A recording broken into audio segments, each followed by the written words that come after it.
Hey guys, back here with another video. So basically you guys probably are wondering, where the hell have I been? So there was a tournament called Players Cup. Basically I qualified for, so that took up a lot of my time. And now finally I have a little bit more time to kind of just focus on content creation and all this stuff. So we're going to be putting out a lot more YouTube videos today. The topic we're going to be touching on today is actually a very good skill. It's going to be a first of a series that I'm going to be continuing, which is VGC for beginners. So yeah, we're going to be talking about how to EV properly, what to do, what not to do, and we'll get into it right about now, guys. So hopefully you enjoy, and thank you for all the support as always. So here we are. We're going to be talking about EVs, how to do it. We're just opening up a random showdown tab here. So if you guys don't know, this video is being made right as Series 6 was announced. So I'm going to be using somewhat outdated examples, but it still applies for regardless of what you are exactly like kind of aiming for, depending on the mon. So we're going to go through 3 different examples here so you guys can get a good idea of how to EV and kind of the variety you can have with it. So when I'm EVing, normally there's a certain process to it. So we'll start with the mon like Tyranitar, right? Very strong physical attacker. Has a decent speed tier for what it is. Obviously, like I know it's like relatively slow, but it's a decent speed tier for what it is, right? So when we go into it, what do we want from EVs, right? And that's like the main question. So when you're EVing, usually the order in which I like to EV my mons is dependent on basically the sets, the speed tier they want to hit, right? And a bunch of different things. So when you're starting off, the order I like to approach EVing is you go by speed first, then you go by your boosted stat, right? And then you go for the rest of your bulk or whatever the other stats are, right? So for me specifically, what I like to do is, so let's say for Tyranitar, right? What speed tier do we want to hit? So in the current format, Series 5, most lappers hit a speed stat of 88. There are a lot of base 70s, which hit a 90 speed stat, right? And a lot of Incineroars usually creep around the 93 speed stat area, correct? So we kind of want to aim to be faster than that. So we'll put ourselves at 108, right? This speed will allow you to outspeed most of those Incineroars that you're concerned about, other Tyranitar, other base 70s that haven't invested too much, right? Lapras normally. So that's kind of the idea of what we're going for, correct? So that kind of rounds out our idea with the speed. Also at +2, it outspeeds Cinderace, which is really useful, so that's another thing to consider. Obviously, like I mentioned, these are outdated, so this is just an example for you guys to understand kind of the logic of how we break down EVing. So what is the next thing we do? So like I said, I like to kind of break down into boosted stat next. So looking at the boosted stat over here, Tyranitar usually wants the adamant nature, mostly because obviously you want to keep your speed neutral and you're trying to boost attack. So what this Tyranitar will do is we'll go for a specific bump. So if you guys don't know what EVs are, as we continue to scrub up here, you'll see we go up by 1 point, right? 1 point, 1 point, 1 point. But when you hit certain areas on the scrubber, you go up by 2. So if we look over here, we go up by 2. Right? If we continue to scroll around, we keep going down. 184 to 185 to 187. See? So you see that there's like a bit of variety in how you EV. So for the Tyranitar, we want to keep it fairly offensive, right? But we are putting it at a 124 attack stat, and the logic of this is that we are EVing so that we can have a specific damage calc in mind, right? So this is a very intricate spread. So this one's a bit more of like a specific example of what you would be looking for in an EV spread. But essentially, the logic is, right, you have a certain speed stat you want to hit. You still want to hit a bump so that you're maximizing the use out of your EVs while keeping the EVs for a specific bulk investment, correct? So, and if you weren't concerned about any specific damage calc, you could just go like this, right? Or you could just go with like the next attack bump, which is over here, and then the rest into HP, right? What normal Tyranitars go for when you don't have a specific speed tier investment, for example, would be something like this, right? Because basically you're just hitting a strong HP number with the rest of your AVs. You're hitting a bump over here, and you're just hitting like a speed tier that's like different. But as we mentioned, we want to be a faster Tyranitar, right? So we're going to be over here. And now we're kind of thinking about how do we want to invest our EVs. So one specific calc that this Tyranitar has in mind that obviously you guys can EV for differently, that I like to use this Tyranitar for, is basically living another Tyranitar superpower -1. So Jolly Sash Tyranitar is going to outspeed you, correct?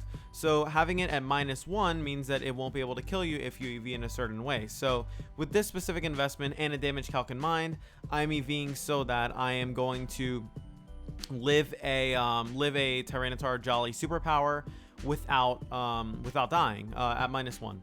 So that's kind of the logic with this. And you see what looks like an intricate spread actually wasn't so complex, because what you're essentially doing is you're hitting a bump, you are hitting a specific speed tier you want to hit, right? And you are also investing the rest into bulk. So this is just our first example. For our second example, we can go into a mon like Amoonguss, right? So when we look at Amoonguss, right, what are our initial ideas? We know that for Amoonguss, for the most part, you're normally not going to be investing in speed, right?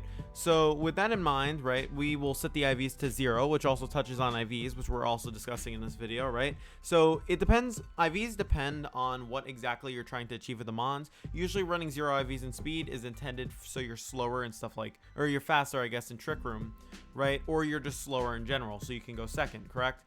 So there are benefits to having 0 IVs if you're trying to underspeed something in Trick Room, right? Which actually means you go first, I guess. So that's kind of the logic when you're IVing. It's not like too complex usually, and the reason why you have 0 IVs on the attack stat here on the Amoonguss is because you don't want to take more damage from foul play, especially when you're not running an attacking move on Amoonguss.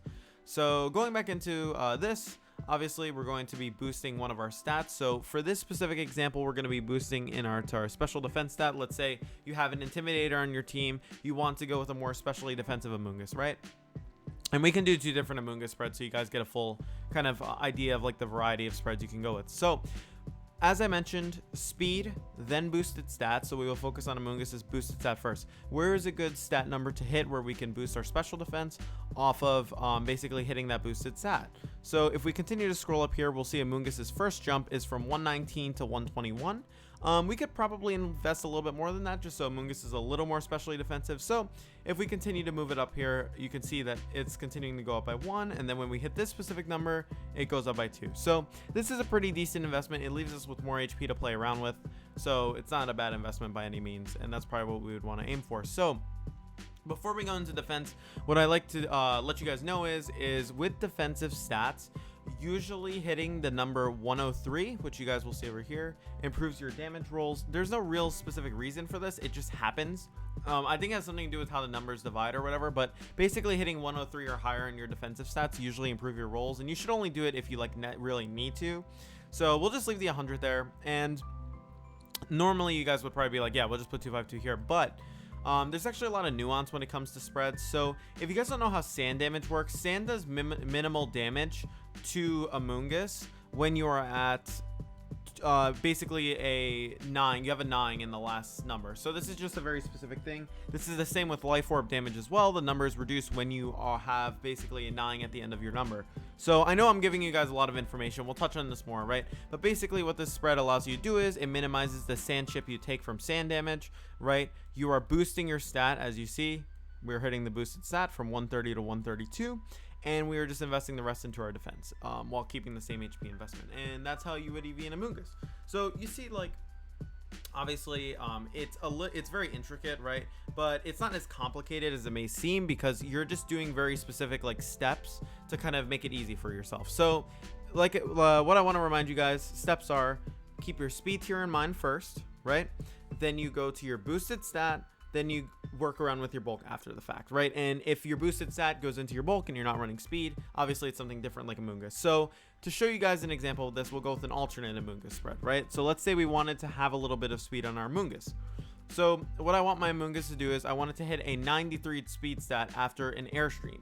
So what does this speed stat achieve? You outspeed base 70s, right? You outspeed faster Lapras that aren't max speed, and basically it just gets you at a faster speed tier. So let's say that's our goal, correct? So basically here with our Amoonguss, if we bump it up to 62 speed, which is a 92 speed investment, this allows us at +1 to outspeed stuff like Incineroar, right? Unless it's very speed heavy. Tyranitar, unless it's very speed heavy. Stuff like Magnezone, right? And Politoed, kind of those mons. So at +1 rather. And while that's happening, you're still able to underspeed them if Trick Room is up. So basically you see how we worked into our speed tier. Next step, boosted stat, right? How do we do this? So we're going to do this a little bit similarly to how we approached the last Among Us with hitting the HP number, but obviously first we do our boosted stat. If we scroll here, you'll see that the boosted stat comes at the same number increment actually that it came on the special stat, so 156 plus. You see we go up by 2 stats. This is probably enough just so we have enough leftover bulk to kind of like play around with the Among Us. So as you see, we do 236 here, right?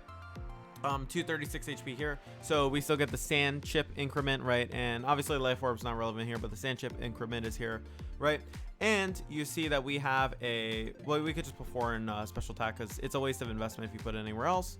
And we just put 20 in special defense. So you guys are wondering, well, why did we specifically put 20 in this? If you see, 20 actually hits the stat number 103, which is, like I mentioned, what benefits basically your damage rolls.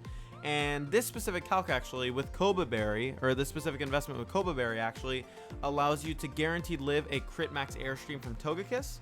So it's a very interesting calc, and like this is kind of how this set plays into it. So you see, like, as you can see, like these two were the more intricate spreads. This was a more simplified version, just so you guys kind of understand. And I'm sure you guys are wondering too, when do you do a more simple 252-252 spread? And basically for those are usually on like very offensive mons. So for something like Cinderace, usually you don't have to overthink unless you have something very specific in mind.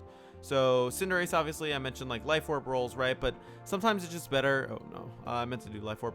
But basically, obviously, like you could try an EV for like this for an optimal life orb roll, but you're kind of just taking out of your offense, so it's not really worth it. Let me up that to 31 IVs. And like you kind of want to keep your same speed tier so that you're speed tying with other Cinderaces and you have as much damage output as possible. So just going like this and then having a little bit in special defense, because it actually doesn't change your roll to put anything in HP here. Is kind of the way to go, because like with this one you want to have a lot of offense, right? And you want to have a lot of speed, just to kind of speed tie with other Cinderaces if need be, and also be very fast and offensive. So hopefully that video was informative. Hopefully you guys kind of understand the logic of what we were doing. Basically the logic is obviously you optimize your EV usage so that you're using it in a very good and concise way. If you guys do not know, I do stream on Twitch. If you have any questions or you feel like I could have elaborated better, if you have anything that you want me to communicate to you guys that maybe I haven't, let me know and I will make sure to address it in the next video. So thank you guys so much for all the support. Appreciate it as always, and I will see you on the next video.